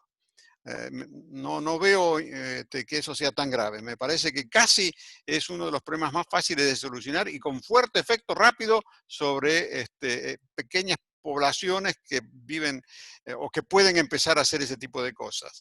De la misma manera, con la economía agroalimentaria o la soberanía agroalimentaria y los desarrollos periurbanos, donde también hay cosas para hacer que son muy simples. Pero bueno, por eso decimos, ato la primera cosa que es gestión. Hace falta gestión. Bueno, y Pipi Belén, Pipi, te doy 2 minutos, dale. Después nos vamos. Más que suficiente. Buenas noches a todos los compañeros. ¿Cómo estás, Hugo? Un gusto compartir. Escúchame, lo que siempre necesitamos en los barrios y vemos es créditos pequeños, de no grandes sumas, para el comercio local, para quienes prestan servicio en los barrios, en las distintas barriadas, en las ciudades, y para los profesionales. No grandes sumas, no grandes sumas. Pero ¿qué pasa? Esto es como la economía regional. La plata queda ahí. Suponete que vos tenés un taller X de lo que fuere. Recibiste 200, 300 mil, 400 mil pesos de crédito. Llamaste al pintor, al herrero, llamaste al que pone la alarma, compraste la máquina y se mueve todo, toda la pequeña cosa al lado tuyo, se mueve. Y si lo multiplicamos por el almacenero, el pinturero, el de la cochería que compra la yunta nueva, bla, bla, bla, bla, bla, bla, esa plata queda toda acá. No va a los colchones, no se fuga, queda dando vuelta y generando riqueza, como el famoso cuento de Dorina de la chica que trabajaba en la calle con los $100, que lo podemos hacer alguna vez. Simplemente eso, nada más que si logramos el microcrédito, para lo que no para la gran economía, la macro, la micro, la nuestra, la cotidiana, la de todos los días, ayuda mucho a todo lo que es economía regional y a las barriadas, si le querés llamar. Nada más, me despido y si tengo que decir algo más, acá quedo. Bien. No, el tema de los microcréditos, mire, en la Argentina hay que recomponer una cosa que funcionó muy bien y que ahora está un poco pirateada, pero que es el manejo de las cajas de crédito mutuales y ese tipo de cosas que deberían estar reguladas por el Banco Central o por el INAES de una manera muy fuerte, porque ahí está la fortaleza de la expansión del crédito para los pequeños. Eso es más que suficiente, desparrama dinero a lo pavote. El problema es que, en general, todo eso cayó en manos poco adecuadas y las tasas de interés son prohibitivas, con lo cual lo que hay que hacer es cortarle las patas como corresponde y obligarlos a trabajar como corresponde. Y para eso hace falta poco también. Hay que tomar decisiones. Yo veo muy activo al INAES en este momento. Me parece que ese camino se puede retomar. Estoy esperanzado que Mario Cafiero ahí le ponga un poco de orden. Algunos piratas que hubo históricamente manejaron el INAES en algunas de las mutuales poco graciadas. Con nosotros está un dirigente de Rosario que trabajó mucho tiempo en la mutual no está ahora, que ha manejado con mucho orden y con muy buen criterio y con muy buenas tasas a todos sus asociados y multiplica el crédito de una manera fantástica. Me parece que eso se puede seguir haciendo sin ningún problema. No es un problema grave tampoco, es simplemente decisión. Bueno, señoras y señores, como decíamos cuando... espero que les haya resultado interesante toda esta charla y los aportes que hemos tenido han sido fantásticos. Bueno, compañeros, gracias por todo. Nos pasamos 2 horas y media y hemos hecho una buena reunión. Vamos a repetir pronto. Abrazo a todos. Bye, bye.